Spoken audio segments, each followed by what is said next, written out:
Halo sahabat, selamat datang di channel Nisa Audio Official. Jangan lupa setelah menonton, klik like, komen, dan subscribe ya. Terima kasih. Felix berdiri sambil berdiam diri dan memandang iba ke arah laki-laki yang ia kenal baik, serta begitu patuh terhadap sang mama. Bahkan Pak Rudi sering sekali membawa uang dan perhiasan milik mama tanpa pengawalan ketat dari siapapun. Ia tahu betul bagaimana mamanya begitu percaya dan peduli terhadap Pak Rudi serta keluarganya. Begitupun sebaliknya, dan hal itulah yang menjadikan Pak Rudi sebagai orang kepercayaan sang mama. Sejak kematian mamanya, sosok Pak Rudi tidak pernah terlihat sekalipun. Ia bagai hilang di telan bumi. Bahkan ia tidak mengantar jasad sang mama ke tempat peristirahatan terakhir. Aden, Pak Rudi memanggil sekali lagi bersama suara isak tangis dalam dan ia terdengar begitu hancur bahkan remuk. Bapak masih mengingatku? Tanya Felix dengan mata berkaca-kaca. Aden masih mengingat saya? Tanyanya kembali dari jarak yang cukup jauh sambil menundukkan kepala. Felix mengangguk dan bibirnya terlihat bergetar kecil. Bagaimana mungkin aku bisa lupa? Bapak adalah satu-satunya orang yang memanggilku dengan sebutan itu. Bulir-bulir air mata Felix akhirnya menetes. Ia kembali terkenang pada masa lalu, di mana Pak Rudi seringkali menjadi kuda hidup baginya. Malah Pak Rudi terasa lebih dekat daripada papanya sendiri. Bukan hanya itu saja, Pak Rudi juga sering menjadi tameng pelindung ketika sang papa mengamuk dan hampir memukul Felix. Beliau rela menjadi penghalang dan siap digebuki hingga babak belur. Pak Rudi, Felix benar-benar terkejut dan lututnya terasa lemah. Sementara laki-laki yang tampak lebih tua dari usianya itu juga tidak berani mendekati Felix. Ia takut akan banyak hal dan sangat kecewa pada sejumlah waktu. Sebelumnya, Leo sudah bertemu dengan Pak Rudi. Awalnya, mereka pun hanya berdiam diri. Lalu Leo menceritakan semua yang telah terjadi kepada Felix. Tuan muda benar-benar seorang diri. Dia begitu tersiksa dan menderita. Itulah ucapan Leo yang kini terus terngiang-ngiang di telinga Pak Rudi. Tuan, ayo duduk. Pinta Leo yang memberanikan diri untuk meraih dan menarik tangan kiri Felix. Tuanku, Leo menaikkan nada suaranya karena Felix seperti tidak mendengar panggilan darinya. Ya, Felix benar-benar tidak fokus. Pak Rudi, ayo duduk. Leo juga meminta kepada sopir kesayangan almarhum mamanya Felix untuk duduk. 10 menit berlalu, dalam diam Felix dan Pak Rudi hanya saling menatap dengan mata yang basah, hingga Leo memulai pembicaraan yang berat ini. Tuan, saya meminta Anda ke sini karena keadaan Pak Rudi. Leo mengangkat lidahnya. Beliau sudah mendekam sangat lama di rumah tahanan ini. Felix mengalihkan pandangannya kepada asisten pribadinya tersebut. Ada sesuatu yang sulit untuk dijelaskan, tapi Anda harus bersedia mendengarkannya jika ingin mengetahui tentang kebenaran yang terkubur selama belasan tahun lamanya. Felix kembali menatap Pak Rudi. Katakan, aku ingin tahu. Tantangnya dengan sorot mata tajam. Ayo Pak, sekarang waktunya.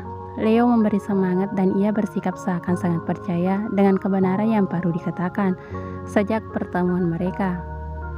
Pak Rudi menarik nafas panjang lalu membuangnya perlahan. Waktu kalian tinggal 15 menit lagi, kata penjaga memberi peringatan.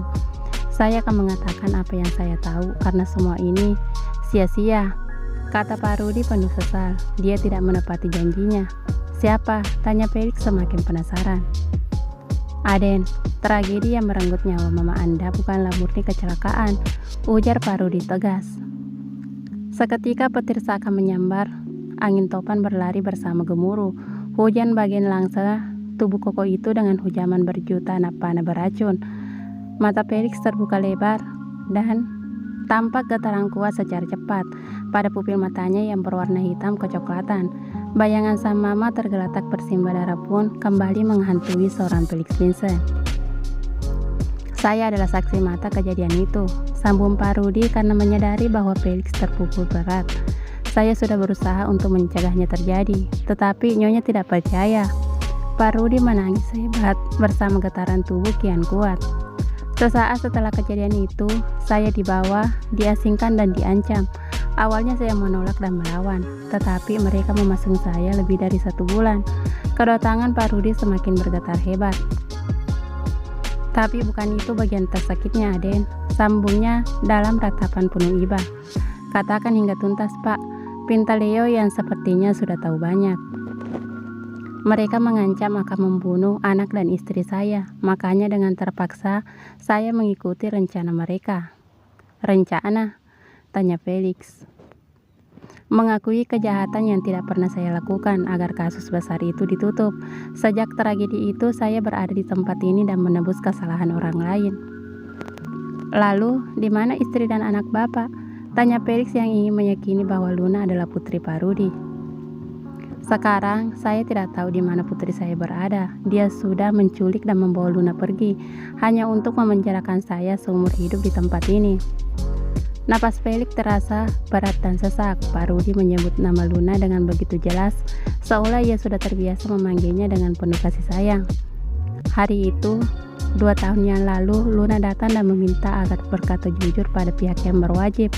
Semua karena ia begitu takut di luar sana seorang diri. Mamanya meninggal dunia karena sakit.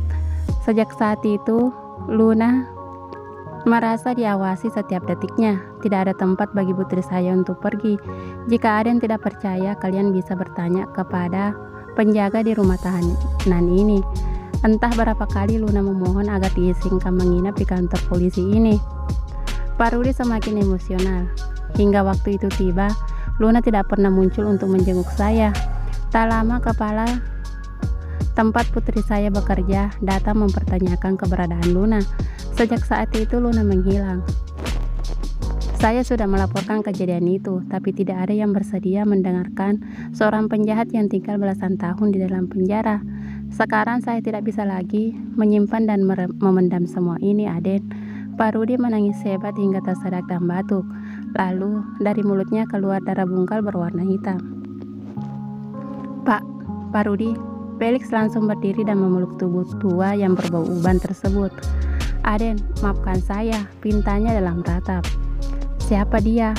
Pak, siapa? Tanya Felix bersama air mata yang terus runtuh. Dia adalah Tuan Vincent. Aden, papa Anda sendiri. Jantung Felix terasa sakit sekali seperti dipukul dengan kuatnya. Tidak mungkin. Setetes air bening dari mata Felix kembali jatuh dan membasahi wajah Pak Rudi. Pak Rudi, panggil Leo sambil menggoyangkan tubuh tua laki-laki yang hidupnya penuh penderitaan itu. Bapak, permisi, pinta penjaga sambil memegang denyut nadi Pak Rudi. Saya akan membawa beliau ke rumah sakit, apa boleh? Saya sendirilah yang akan menjadi jaminannya. Pinta Leo yang langsung mengambil sikap, sebab Felix masih terdiam dan terkejut, hingga tak mampu berkata apa-apa. Bisa saja, asal bersama pengawalan yang ketat, jawab penjaga tersebut. Ke rumah sakit polisi lebih baik, sarannya sambil menatap dalam. Oke, mari. Setibanya di rumah sakit yang tidak terlalu jauh dari rumah tahanan, Leo mendekati Felix dan menguatkan hati tuan mudanya. Ia juga mengatakan sesuatu agar Felix sabar dan bisa menerima semuanya dengan lapang dada, serta mencari tahu kebenaran atas ucapan Pak Rudi barusan. Tuanku, Anda adalah orang yang paling berhak tahu tentang kebenaran yang terjadi kepada Nyonya Besar. Jangan lagi menutup diri. Anda sudah terlalu lama meninggalkan beliau. Bahkan Anda tidak pernah datang ke makam Nyonya. Leo mengatakan hal tersebut karena selama ini Felix memang tidak pernah berkunjung untuk berdoa di pusara sang mama. Semua itu karena ia masih belum mampu menerima kematian almarhum mamanya. Tapi semua ini tidak mungkin, Leo. Mana bisa papa berbuat sekejam itu? Felix masih belum bisa menerima penjelasan Pak Rudi. Tuan, saya selalu di sisi Anda dan mendukung segalanya. Leo terus menguatkan dan meyakinkan Felix untuk tegar. Coba Anda pikirkan kembali. Felix merendahkan tubuhnya lalu memegang kedua sisi kepala dengan begitu eratnya. Rasanya bagian itu ingin meledak dan pecah. Keluarga Pak Rudi, panggil perawat dengan suara yang tinggi. Saya, jawab Leo cepat. Pasien ingin bicara. Baik. Leo masuk lebih dulu dan pada saat yang bersamaan hati Felix tergugah untuk menemui sopir almarhum mamanya tersebut.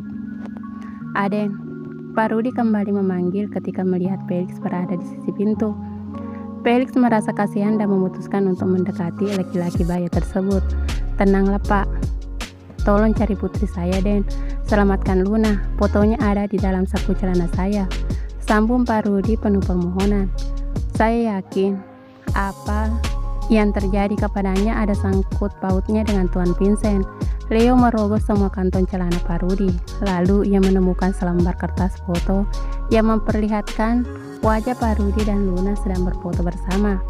Saat itu Luna berada di luar jeruji besi, sementara Pak Rudi di dalamnya. Tapi wajah keduanya begitu dekat dan sepertinya mereka baru saja menangis hebat. "Tuan," Leo menyerahkan sebuah bukti yang tak terbantahkan antara Luna dan Pak Rudi. Felix semakin terbungkam dan kebenarannya makin terbuka. Tidak mungkin foto tersebut hasil manipulasi. Kondisinya sangat mendukung semua ucapan Pak Rudi. Waktu itu Luna masih begitu muda. Sekarang mungkin dia lebih tinggi dan semakin cantik, sama seperti ibunya. Pak Rudi menahan air mata. "Saya sangat merindukannya." Air mata itu kembali tumpah dan Felix memutuskan untuk memeluk.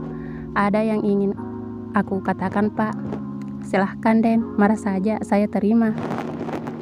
"Tidak Pak, tapi bukan berarti aku percaya pada setiap ucapan Pak Rudi. Untuk itu aku akan mencari kebenarannya." Felix memberikan tatapan teduh. "Soal Luna, dia aman bersamaku."